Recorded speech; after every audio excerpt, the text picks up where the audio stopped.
সাথীরা, আজ আমরা মিলিত হচ্ছি আমাদের সমাজের মহান কর্মকর্তা বা নেতা মহাপ্রাণ যোগেন্দ্রনাথ মণ্ডলের সুপুত্র জগদীশ চন্দ্র মণ্ডলের সঙ্গে, যিনি মহাপ্রাণ যোগেন্দ্রনাথ মণ্ডলের ইতিহাসকে 7টা খণ্ডে লিখে তুলে রেখেছেন, আর যার ফলস্বরূপ আজ ভারত তথা সারা বিশ্বে সেই মহাপ্রাণের যে কর্মধারা সেটা জানতে পারছেন।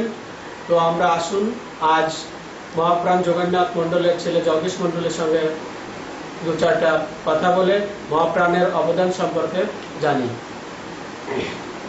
আচ্ছা জগদীশ বাবু, আপনি যখন ছোটবেলা ছিলেন তখন আপনার বাবার সম্পর্কে কিছু আলোচনা করুন।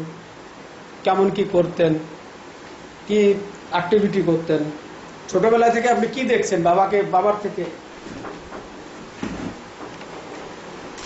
আপনি যে প্রশ্নটা করেছেন আপনার দিক থেকে সঠিক প্রশ্ন, কিন্তু তথাকথিত যে সমাজ পিতা এবং পুত্রের যে সম্পর্ক, সমাজ যেটা জেনে এসছে দীর্ঘদিন থেকে এবং যেটা সমাজের লোকেরা করে, সেরকম ভাবে কিন্তু আমার পিতা পুত্র সম্পর্ক হয়নি। আচ্ছা আচ্ছা আচ্ছা। কারণ 1937 সালে যখন আমার পিতা প্রথম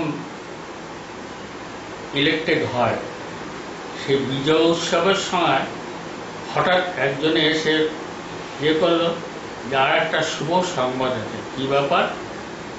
যে আমার জন্ম হয়েছে। কাজে তখন আবার মিষ্টি খাওয়ার ধুমধাম পড়ে গেছে। আচ্ছা আচ্ছা আচ্ছা। কাজেই বাবার রাজনৈতিক জীবন শুরু হয়েছে আমার কিন্তু যখন আমার পূর্ণ জ্ঞান অর্জন করলাম এবং এই সম্বন্ধে যখন কিছুটা, তখন আমি আলটিমেটলি বলতে গেলে আমি পিতৃহারা হয়ে গেছি।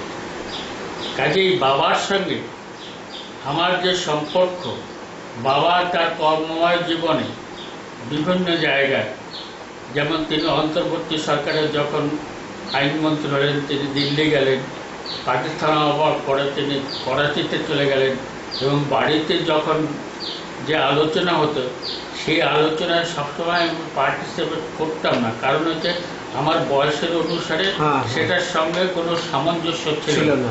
কাজেই তথাকথিত পিতা পুত্রের যে স্বাভাবিক জীবনযাপন সম্বন্ধে আমাদের যে ধারণা আছে, সেখানে কিন্তু আপনাদের সঙ্গে আমার পিতা এবং পুত্রের সম্পর্কের ভিতরে একটু ইতিহাসের দিক থেকে একটু